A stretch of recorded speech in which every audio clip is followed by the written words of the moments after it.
Welcome to Sweet Life Beat Life. We hope this video helps.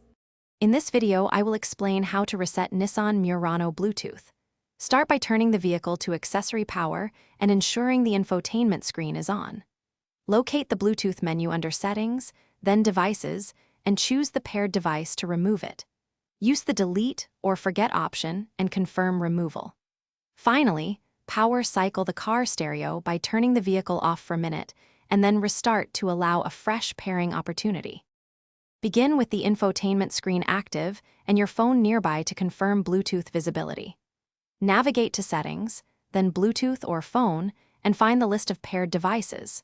Tap the specific device you want to remove and choose the option to delete or forget it, confirming when prompted. Once removed, power down the vehicle fully for at least 60 seconds to reset the head unit and clear temporary caches before attempting a fresh pairing. If you're finding this guide helpful, please subscribe and like to support more quick car tech tips.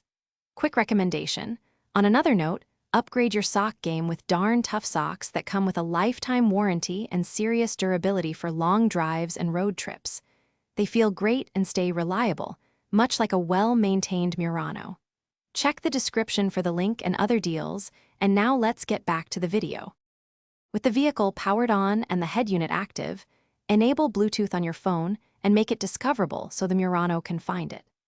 On the infotainment screen, choose Add Device or Pair New Device, then select your phone from the list and confirm any PIN or passkey shown on both devices.